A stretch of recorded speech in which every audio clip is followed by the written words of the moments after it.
अभी लोकसभा चुनाव संपन्न हुआ है और गठबंधन को भारी बहुमत के साथ में जीत मिली है। यहाँ सहारनपुर लोकसभा से गठबंधन प्रत्याशी इमरान मसूद और कैराना से लोकसभा प्रत्याशी इकरा हसन जिसको भारी बहुमत से जीते। ऐसे ही मुजफ्फरनगर में अगर हम बात करें गठबंधन प्रत्याशी समाजवादी पार्टी के, वहाँ हरिंदर मेरी भारी मतों से जीत मिली है। तो उसी कड़ी में हमारे किरणपाल राणा जी हैं बेहड़ क्षेत्र से, आपने पहले ही इस चीज को कहा था कि राजपूत समाज को लेकर कि राजपूत समाज का एक एक वोट जो है गठबंधन को मिलेगा।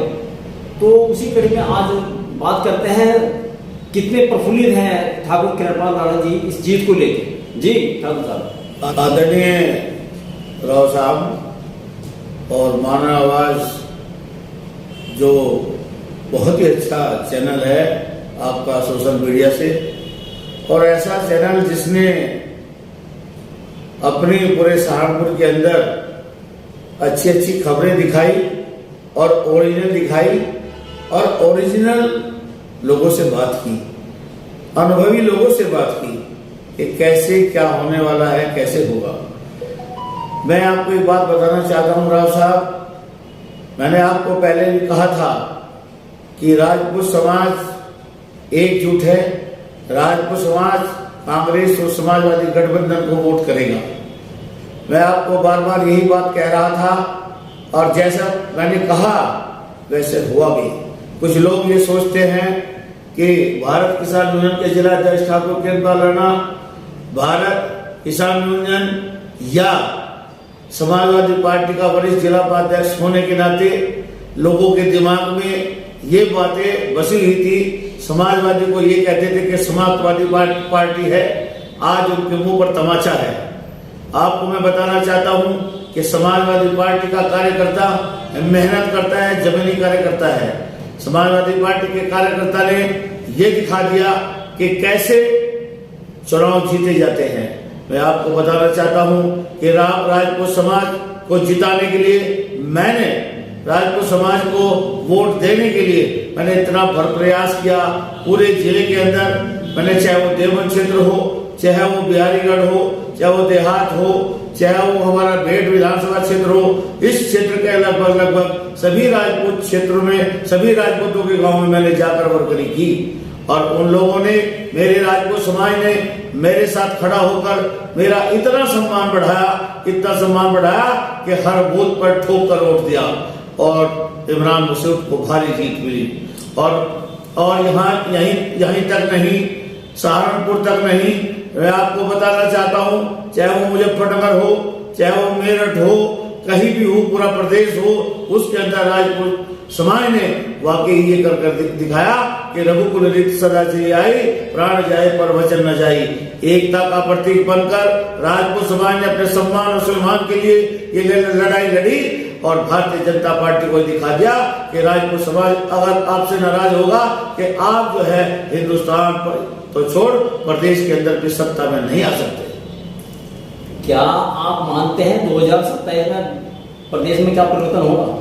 2027 के लिए मैं आपको बताना चाहता हूं कि मेरे प्रिय नेता माननीय राष्ट्रीय अध्यक्ष माननीय अखिलेश यादव जी, मेरे प्रिय नेता माननीय राष्ट्रीय महासचिव शिवपाल यादव जी जिस गठबंधन के साथ होंगे, जिस गठबंधन में रहेंगे, कांग्रेस और समाजवादी पार्टी का गठबंधन बहुत मजबूत स्थिति में था, क्योंकि मेरे प्रिय नेता माननीय शिवपाल यादव जी जिस गठबंधन में होंगे वहां वोटों का अंबार लग जाता है, वहां जनता पीछे पीछे रहती है और वो जैसा कहते हैं उनके कहने पर वैसा ही वोट देते हैं। मैं आपको बताना चाहता हूं इस गठबंधन में मैं ये भी कहूंगा कि कांग्रेस के राहुल गांधी जी ने भी बहुत अच्छा प्रदर्शन किया और जिसको पप्पू कहते हैं आज उसी पप्पू ने तमाचे गिर गिर कर मारे हैं भारतीय जनता पार्टी के मुंह पर और ये दिखा दिया कि आप लोग जो ईडी, आप जो सीबीआई और जिस तरह से लोगों को ब्लैकमेल करते हो और अच्छे अच्छे नेताओं को जेलों के अंदर डालते हो, आपको अपने औकात का पता लग गया कि जनता ऐसा भी कर देती है। दो शहजादों की जोड़ी के नाम से मशहूर थे आप, जो यहाँ चुनाव लड़े हैं देश में, तो उस बारे में क्या कहेंगे आप? शहजादे के नाम से जो बात मशहूर करते हैं जो लोग, हमारे अपने अपने रेडियो में इस तरह की बातें करते हैं कि दो शहजादे। मैं आपको बताना चाहता हूं कि माननीय राष्ट्रीय अध्यक्ष अखिलेश यादव जी, माननीय राहुल गांधी जी ने ये दिखा दिया, वाकई वो शहजादे हैं, इसमें कोई दो राय नहीं है। उन शहजादों ने वो काम करके दिखाया है जो कोई नहीं कर सकता। ठाकुर साहब, क्या आप मानते हैं राजपूतों की नाराजगी भाजपा में भारी पड़ी है? निश्चित रूप से मैं आपको बताना चाहता हूं कि राजपूत समाज की जो नाराजगी है वो भारतीय जनता पार्टी को भारी पड़ी है। क्योंकि आप एक तरफ देख रहे थे, या तो कभी हमारे पूरी लोकसभा के अंदर 80 एमपी हुआ करते थे, इन लोगों ने हमें घटा कर 5 और 6 एमपी बढ़ा दिया और हमारी स्थिति ऐसी कर दी, दयनीय कर दी, और हमारा राजनीतिक भविष्य इन्होंने खतरे में डाल दिया।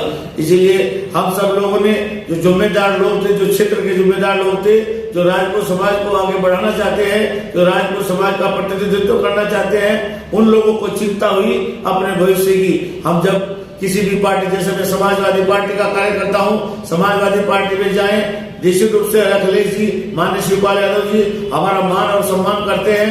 ये मैं उनके लिए उनका सराहनीय हूँ और उनका बहुत मान सम्मान करता हूँ, उनका एहसान मानता हूँ। लेकिन इन लोगों ने, भारतीय जनता पार्टी के लोगों ने हमारा अन्य पार्टियों में भी ऐसा स्थान बना दिया था कि हमें शक की दृष्टि से देखा जाता था। लोग मानने लगे थे कि भारतीय जनता पार्टी का वोट है। लेकिन और दूसरी तरफ इन्होंने हमारा भविष्य खतरे में डाल दिया, राजनीति हमारी खतरे में डाल दी। आज हमने अपने समाज को समझाकर बुझाकर एकजुट होकर ये दिखा दिया कि अगर हमें इग्नोर करोगे तो निश्चित रूप से आपकी पार्टी को कभी सत्ता में आने नहीं देंगे। भारतीय जनता पार्टी जीरो थी और जीरो रहेगी, समाजवादी पार्टी हीरो थी, हीरो रहेगी। ठाकुर साहब, आपके सांसद चुने गए हैं, गठबंधन प्रत्याशी जो थे हमारे यहाँ इमरान मसूद साहब, आप उनसे क्या उम्मीद रखते हैं? निश्चित रूप से भाई इमरान मसूद बहुत अच्छा नेता है, और उसके साथ साथ मैं आपको बताना चाहता हूँ हमारे क्षेत्र के जो विधायक उमर अली खान है वो भी बहुत अच्छे नेता हैं, और दोनों नेता बहुत बढ़िया नेता है, सेकुलर नेता है। ऐसा नहीं है कि कोई उनके अंदर हिंदू वाली बात है, ऐसा नहीं है कोई मुस्लिम वाली बात है, उनके लिए हिंदू मुस्लिम दोनों बराबर हैं। और मैं आपको बताना चाहता हूँ इमरान मसूद एक ऐसा नेता है और उमर अली खान भी एक ऐसा नेता है कि जब भी उन्हें जरूरत पड़ेगी तो सबसे पहले वो हिंदू का दर्द दूर करेंगे, मुसलमान का बाद में होगा। और ये भी मैं आपको बताता हूँ, उन्हें बदनाम किया गया और बदनाम के साथ साथ उनको क्या नाम परेशान किया गया, लेकिन इमरान भाई ऐसे नहीं है। इमरान भाई ऐसे है, अपने कार्यकर्ता के साथ आधी रात खड़े रहेंगे, जी जान से उसके लिए जान लड़ा देंगे, लेकिन उसको कोई तकलीफ नहीं होने देंगे। ठाकुर साहब, आपके क्षेत्र में जो समस्याएं हैं, खासतौर से भेड़ की बात करता हूँ, क्या इन समस्याओं के लिए आप अवगत कराएंगे? भेड़ के अंदर मैं आपको बताता हूँ, भेड़ क्षेत्र में बहुत सारी समस्याएं हैं। पहले तो रोजगार की है, उसके बाद में यहाँ पर इतना गरीब किसान है, फसलें सारी जो है सूख जाती है, कभी बाढ़ से चली जाती है। आपने देखा होगा इन लोगों ने कभी ऋण माफी की कोई बात नहीं की, इन लोगों ने कभी बिजली माफी की बात नहीं की, इन्होंने पानी के बिल की कभी कोई बात नहीं की, कभी कोई बेरोजगारी की बात नहीं की। केवल एक ही बात है, हिंदू मुस्लिम, इसके अलावा इन्होंने इस क्षेत्र के अंदर कोई काम नहीं किया। यहाँ पानी की इतनी कमी है, इस क्षेत्र के अंदर हमारे जो विधायक हैं उमर अली खान, उन्होंने बहुत कोशिश की है, कभी हद तक इस क्षेत्र के अंदर घाट क्षेत्र में बहुत ज्यादा काम किया है। सड़कों का निर्माण भी किया है, आरसीसी का निर्माण भी किया है, पड़ोसियों का निर्माण भी किया है, पानी के लिए व्यवस्थाएं भी बनाई है। जो उनकी नीति से हो सकता है उनसे ज्यादा काम कराने का प्रयास किया है। आगे इमरान भाई जब एमपी बन गए हैं तो उनसे भी प्रयास किया जाएगा कि भेड़ क्षेत्र के विकास के लिए ज्यादा से ज्यादा काम किया जाए, और यही मेरी जो है आशाओं पर वो खड़े उतरेंगे और वो भेड़ क्षेत्र के अंदर विकास के कार्य करेंगे। आपके यहाँ भेड़ क्षेत्र में एक मेन समस्या है, या अग्निशमन को कार्यालय नहीं है किसी तरह का, अग्नि की घटनाएं बहुत होती रहती है। यहाँ पर छपरों में जो छप्परनुमा घर है, आग जलते रहते हैं, लेकिन उसके लिए कोई यहाँ अग्नि का सिस्टम नहीं है किसी तरह का बुझाने का। ये भी मैं आपको बता, निश्चित रूप से कोई यहाँ अग्निशमन जैसा कोई भी कहीं आग लग जाए तो तुरंत ऐसे व्यवस्था नहीं, इतने में कोई गाड़ी आती है अग्निशमन की तो बहुत ज्यादा नुकसान हो जाता है। मैं आपको बताना चाहता हूँ ये जिम्मेदारी भारतीय जनता पार्टी की गवर्नमेंट की है, ये जिम्मेदारी योगी जी की है कि ये क्षेत्र जो है उत्तराखंड से जुड़ा हुआ क्षेत्र है, हिमाचल से जुड़ा क्षेत्र है, हरियाणा से जुड़ा हुआ क्षेत्र है। इस क्षेत्र के ऊपर तो सबसे ज्यादा ध्यान देना चाहिए, क्योंकि यहाँ आगजनी की बहुत ज्यादा घटनाएं होती हैं और ये अग्निशमन की व्यवस्था निश्चित रूप से बेड के अंदर एक ऐसा होना चाहिए जिससे कि हम इन जो इस तरह की घटनाएं होती हैं उन पर हम जो है कंट्रोल कर सकें। बेहद क्षेत्र में एक समस्या और भी हर साल मुंबई घट जाती है, खासतौर से गर्मियों के मौसम में पेयजल समस्या, लोगों को पीने का पानी नहीं मिल पाता। तो उस बारे में क्या आपका प्रयास होगा किसी तरह से कि सांसद साहब से या हम कोई प्रोजेक्ट इस तरह का लाया जाए, समस्या उठाया जाए? निश्चित रूप से अब इमरान भाई एमपी बन गए हैं, उन पर उनको कहा जाएगा और कहा नहीं जाएगा, कराया जाएगा। जो यह पानी की जो समस्याएं हैं और जिस तरह से लोग जो है यहाँ कुओं से और दूर दूर नलकों से जाकर पानी की कमी की वजह से जूझ रहे हैं, बहुत परेशानी हो रही है, नहाने की व्यवस्था भी खराब हो रही है।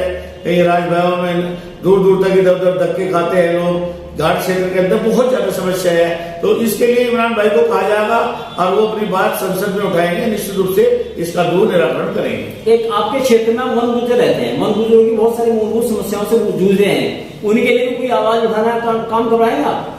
निश्चित रूप से वन गुजरों के बारे में उमर भाई ने भी काफी आवाज पहले उठाई है और वो बातचीत भी करते रहते हैं इस विषय पर, लेकिन उनका भी निराकरण किया जाए, उनके लिए प्रयास किया जा रहा है और उनकी जो है परेशानी दूर करने का प्रयास करेंगे। दोनों करेंगे, विधायक जी भी करेंगे, एमपी साहब भी करेंगे। आप थे ठाकुर कृपाल जी, जो चुनाव से पहले ठाकुर समाज में जगह जगह मीटिंग करते रहे और ठाकुर समाज को एकजुट करने के उन्होंने काम किया है, जिसके बदौलत आज गठबंधन को भारी बहुमत से जीत मिली है।